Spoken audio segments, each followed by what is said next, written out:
All right, good morning, church. Let me say to all of you, happy Father's Day, and may your day be blessed with meaningful connections with your kids and a good slice of bacon. Someone say amen. Amen. If you guys were late here coming in today, they announced at the beginning of the service that all dads get a slice of bacon or chocolate-covered bacon on the way out. Someone was about to applaud for that. I think everybody should applaud for the bacon on the way out for dads. We love that. And I'm grateful for all of you dads and all the ways you're influencing your kids' lives. So today we thought we would pick a passage that would be particularly meaningful for dads. We wanted our services to be a riot, so we actually picked a passage about a riot from the book of Ephesus. Every dad's up for a good fight, so that's what we're happening in the city of Ephesus. It was one of the most influential cities in the ancient world. It was a center of commerce. It was a gateway to Asia Minor. It was right on the Mediterranean coast, and a lot of commerce went through. If you want to think about how important Ephesus was to the Roman Empire, one of the ways to compare that is to see how important Chicago is to the United States of America. It wasn't a capital city, wasn't the biggest city, but it was right at that next tier of influence for an entire section of the globe. Now, if you were to pull up to the city of Ephesus, if you were to pull up via boat through the Mediterranean Sea, if you were to walk down the main road, the number one feature that dominated the landscape was the Temple of Artemis. And the Temple of Artemis was one of the 7 great wonders of the world. At least one historian by the name of Antipater thought that it was the greatest of the 7 wonders of the world. He said, I've been to see the Hanging Gardens of Babylon. I've observed the Colossus of Rhodes. I've looked upon the ancient pyramids in Egypt, but none of them can compare to the Temple of Artemis. It was such a beautiful structure. It had pillars that were 60 feet high and covered in marble. So just for perspective, this room is about 25 feet high, and these pillars were 60 feet high, and it was built on top of them. The internal territory that was inside the temple was the size of 2 full football fields. 2 full football fields. And that was where they worshiped. It was one of the most impressive structures of the entire ancient world. And tourists would come from around the area and around the whole Roman Empire in order to just see the temple. Now, a nearby cottage industry began to develop that was creating statues and little mini shrines of the Temple of Artemis for people to take home for them. That pretty much happens everywhere there's a tourist trap, isn't it? You know, there's always little people trying to make money and sell their little trinkets. In fact, last spring break, I went to Oaxaca, Mexico to visit my daughter Casey, who is an international student there. And we went to a local tourist site called Monte Alban. And you better believe that when we came off of the top of that mountain, we were accosted by people with trinkets who wanted to sell them to us. Beaded necklaces and little tiki statues. And the truth is, I was a sucker and actually bought one of them. I know, I bought the sob story of this 14-year-old kid selling the Black Panther that he theoretically hand-carved and, needed money to feed his sister and all that stuff. So I ponied up the $10. I did not want a Black Panther. And I still don't really want the Black Panther. I even brought it back, and for our staff March Madness party, where you get prizes for people who win, we put out prizes that people can actually take home. Nobody took the Black Panther. So now it's a sermon illustration. Well, this happens at all different kinds of attractions, and the Temple of Artemis was no different. There were people who were making money off of the temple. Now, the name Artemis means safe and sound. And it was thought at the time that she was the goddess who protected women in childbearing, who brought fertility, and was the queen of all wild beasts. So Paul is there in Ephesus. And in this passage we're going to read, a great disturbance breaks out. And just so you remember, in case you weren't here last week, we talked about an episode at Ephesus that happened immediately before this. And that was that there were so many sorcerers that were turning to faith in Jesus that they publicly decided to burn their scrolls, and $8 million worth of scrolls were burned publicly. Well, some of the people in the city catch wind of this, and they realize that something big is changing in Ephesus. And in Acts chapter 19, beginning at verse 23, this is where it starts the story. You can turn your Bibles if you've got them there today. About that time, there was a great disturbance about the way. And you remember the way is what they called Christians before the word Christian was invented. A silversmith named Demetrius, who made silver shrines of Artemis, brought in a lot of business for the craftsmen there. He called them together along with the workers in related trades, and he said, "You know, my friends, that we receive a good income from this business. And you see and hear how this fellow Paul has convinced and led astray large numbers of people here in Ephesus and practically the whole province of Asia. He says that gods made by human hands are no gods at all." How preposterous of Paul to say that something that you make didn't make you. It's a crazy idea, but that's the idea that Paul was promoting in Ephesus, that there's a God who created you that's different than that God. Continue on. There's a danger, Demetrius says, not only that our trade will lose its good name, but also that the temple of the great goddess Artemis will be discredited. And the goddess herself, who's worshipped throughout the province of Asia and the world, will be robbed of her divine majesty. Idols in Ephesus were being threatened.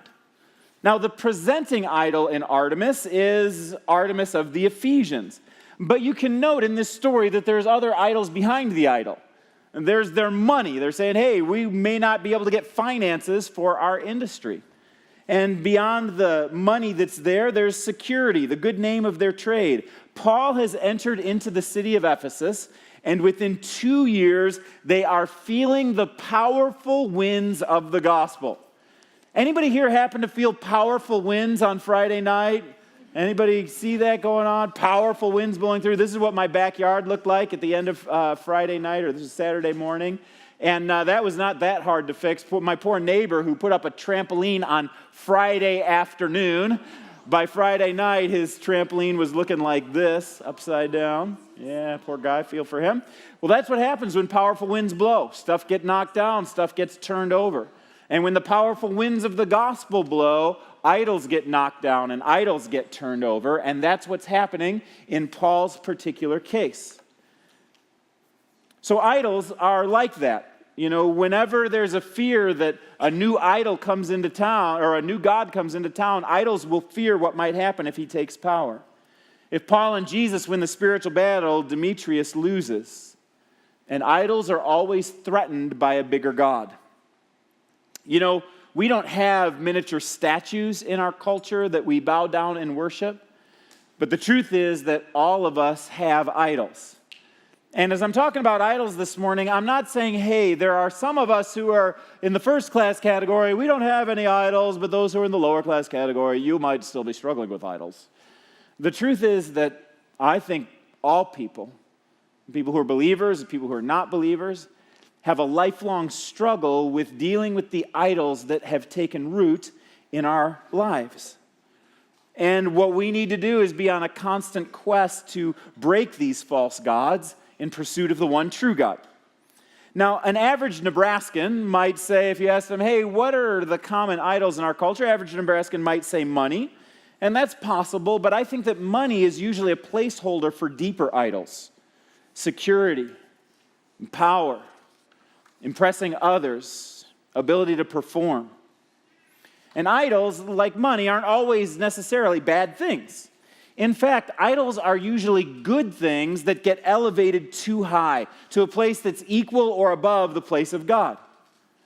Dads, today you should be thinking you could make an idol out of all kinds of things. You could make an idol out of your work, which work is a really good thing in the proper perspective, but elevated too high, it becomes an idol.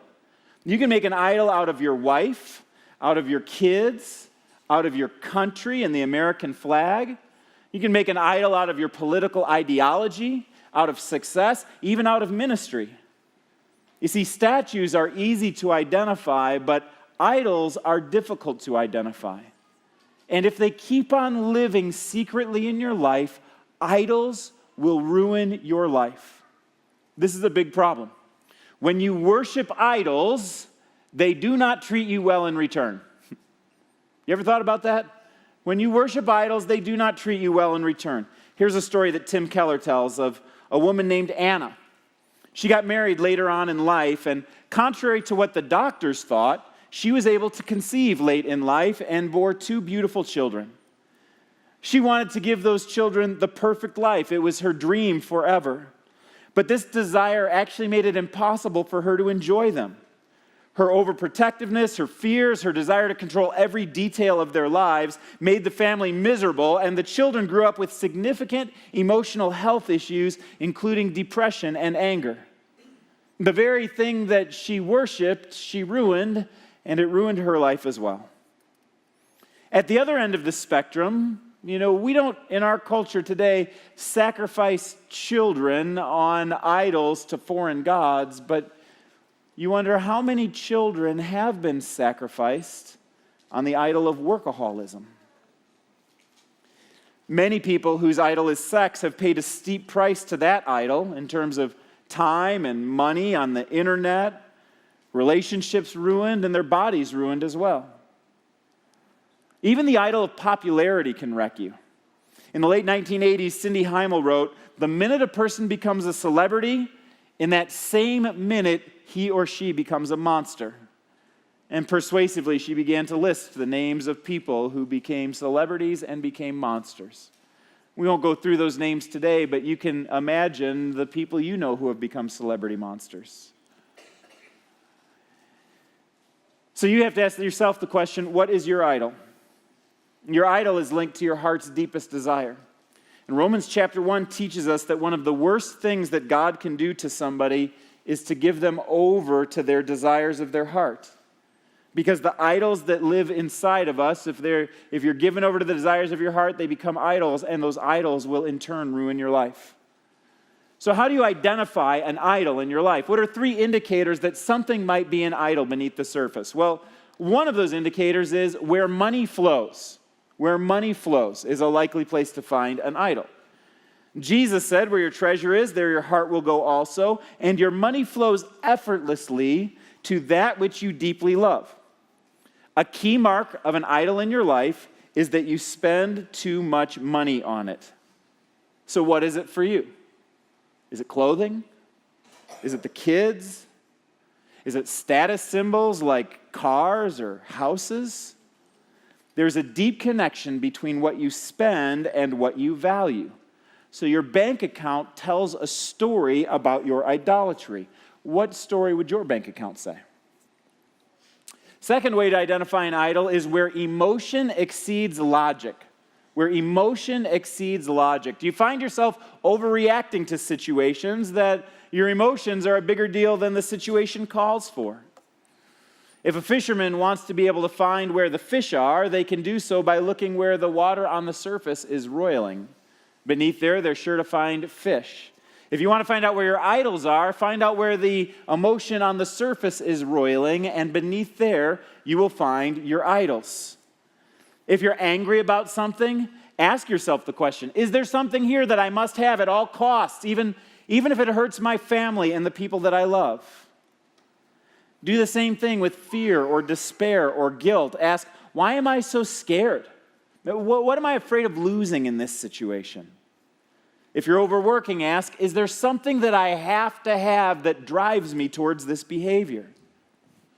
Where your money flows, where emotion exceeds logic. And then the third one is where your thoughts go, particularly when you're idle.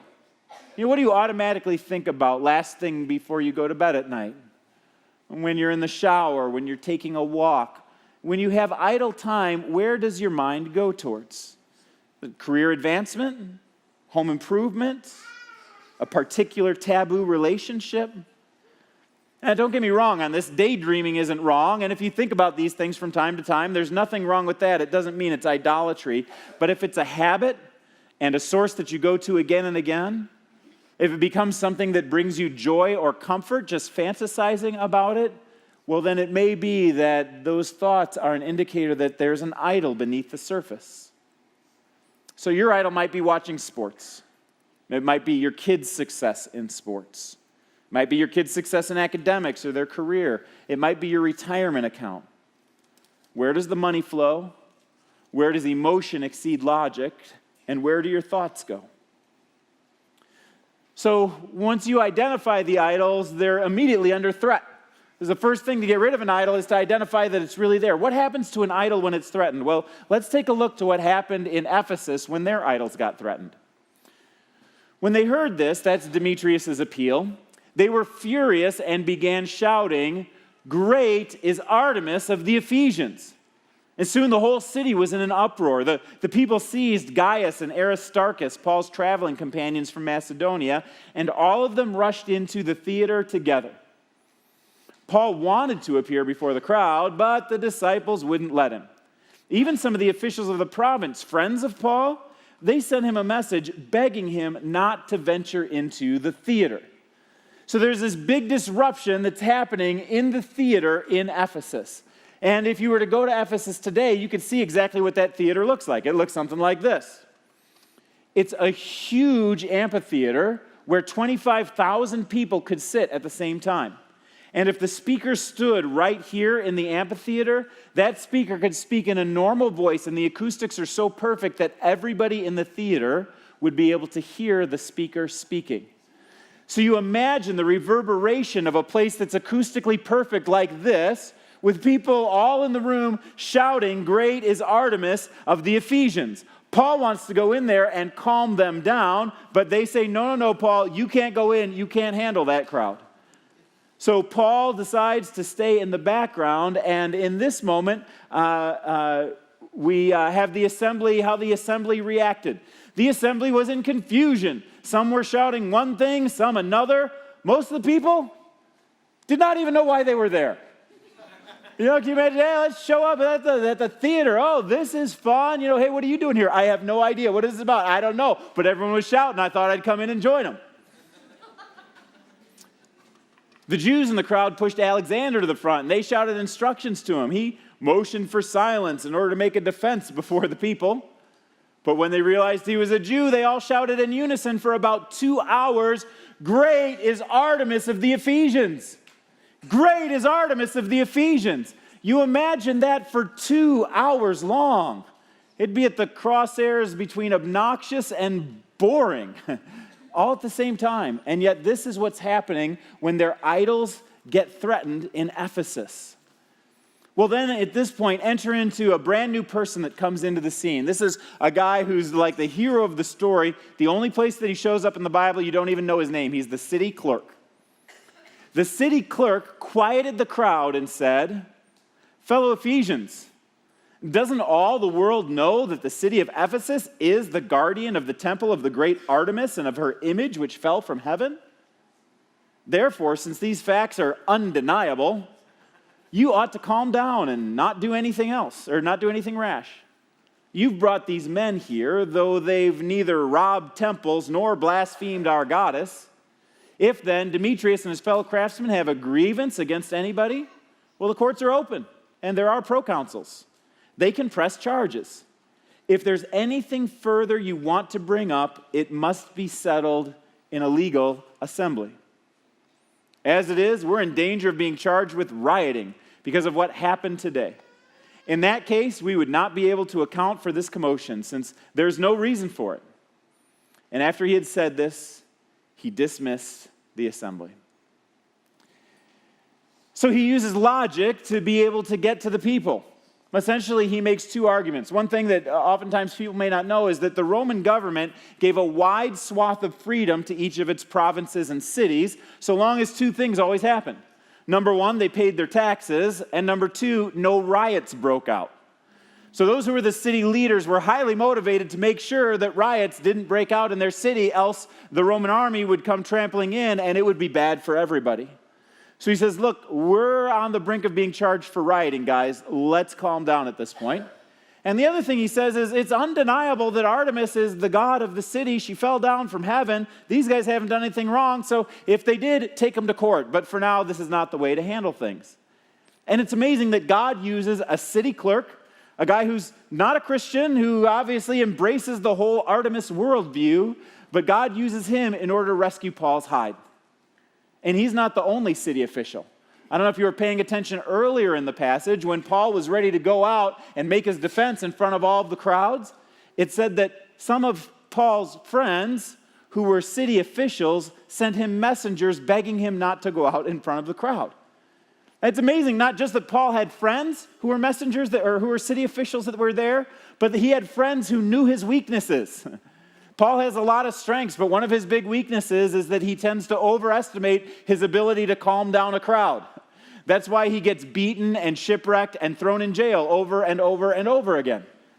But in Ephesus, the city officials knew this was his proclivity, so they sent messengers begging him not to go out there so he wouldn't get beat up. Paul has got friends in high places of the city government. And it brings together a principle, an idea. If you want to change a city, you've got to engage in relationships with the governing officials. Last week, we talked about how important it is to engage the academy. This week, we're talking about how important it is to engage the government officials. And I want to let you know that I am shameless, I am unashamed, that I regularly write and email our congressmen, our senators, our state senators, our mayor, our governor. Why? Because I want to cheer them on when they do good things. Whenever I see them pass a good piece of legislation, when they do something that's right for our community, I try and shoot them a note and say, thanks for voting yes for this. Thanks for sponsoring this legislation. This was absolutely the right thing to do, and I appreciate your hard work. And then when there's legislation coming up that I want to influence, I'll send them another note and say, hey, here's some things that I'm seeing. I hope that you're able to vote this way. And from time to time, I'll even write them and invite them to go out for a cup of coffee. And you know what I found? This is crazy. They say yes. They just go out for a cup of coffee. You can meet with them in their office, talk about what's on your mind. When I send them emails, either them or one of their staffers will respond to my email. In fact, Senator Jim Jensen, some of you know him, he attends our church here. He was a Nebraska state senator for 12 years, and he coached me a little bit on this. He said, you know what? In the Nebraska legislature, sometimes a vote can be swayed by as few as 5 or 10 letters that come in from constituents who are passionate about the issue and give a kind-hearted and articulate reasoning behind the way somebody should vote in a particular direction. So the truth is there's so few people who write or engage in the political process that a few letters means a whole lot. So I dream about the day that our congregation would everyone in our congregation would say, hey, I've got 2 or 3 people who are my favorites, who are on the city council or the Nebraska legislature or our congressmen or senators, and I just relate to them on a regular basis. And then when they get your letters, when they see your face having coffee, well, they know who you are as a real person, a real constituent, and you begin to develop a friendship, and the city and the state and the country are transformed more as there's more advocates in the academy and in government. In order to change a city, you have to engage the structures around that city. And in order to change a city, you have to have a confrontation with the idols that are in that city. When your values and your ideals run contrary to popular opinion, there will always be sparks. So dads, on Father's Day, I just want to talk to you specifically for a moment, dad to dad. I want you to know that your kids are watching you. They're more aware of your idols than you think they are. If sports is your idol, they see you watching or playing incessantly. If work is your idol, they know that you're missing. But if Jesus is your God, and you run from idols, oh, they feel that as well. They can feel the love of God dripping on them. As you're filled with the Spirit and peace and meaning, they will know. And one of the most loving things that you can do for your kids as a dad is to keep Jesus at the center of your life and your home. To use the power that he gives you to love your wife ferociously and model a secure family. To love those kids with the love that you derive from Jesus. Truth is, you are preparing your kids for a battle, a lifelong battle against idolatry. And with the acceleration of media and computers and a complex social agenda, it is harder for your kids today to battle idols than it was for us when we were kids. So guys, I want to tell you that what you model matters. And what you teach them matters. And where you take them matters. Your priorities will dictate the environment that will mold them for the kingdom of Jesus. Now, I got to say, we have got so many great dads at Christ Community Church. So many. And I'm especially watching the emerging generation of young dads that have little kids at home in the time-intensive period of life, the rugrat period of life. I'm so grateful for you. I mean, you go out, you work 40, 50, 60 hours a week, And then you come home, sometimes exhausted after providing for your family, and you want to be at your best for your kids to invest in them. I respect that so much. Because when you go to work and you work hard, you're modeling something invaluable to your kids. When you're present at home, you give them a huge gift. When you fix things around the house and you mow the lawn, you're teaching them about self-leadership and pride and ownership.